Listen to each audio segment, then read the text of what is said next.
Right now, there are virtually no regulations for synthetic biology anywhere in the world. This is an incredibly new set of genetic engineering technologies. Most governments might not even know it exists. Some governments know it exists and see it as a source of profit and innovation, a chance for their government to have a lot of economic income. This is the market for designing, patenting, and profiting from the very building blocks of our world, which is DNA. Also, it's very difficult to get regulations in place because there's a lot of industry pressure. Industries see this as a new market, a new genetic engineering market, the chance to control DNA, the chance to permanently engineer nature. And there's a lot of lobbying in our governments at the national level and at the international level. Here at the COP we see governments talking to head of industries such as Monsanto or Bio.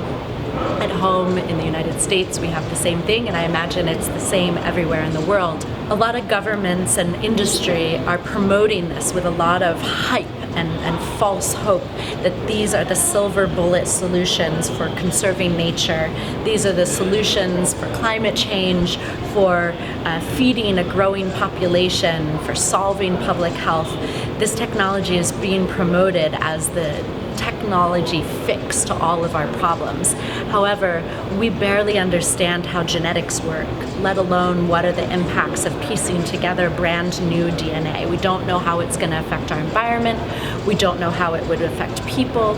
We just don't know. What we need to do as organizations, as allies, as people around the world is we need to use our voices to make sure that governments are prioritizing people and the environment over the profit of private industry. And we can do that by market campaigns. We can do that through demonstrations and protests. We can do that through whatever the participatory process is in our governments.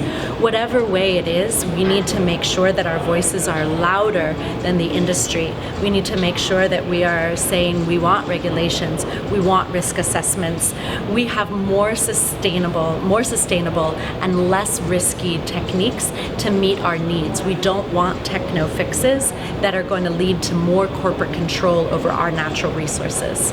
We need to leave our natural resources in the hands of the people.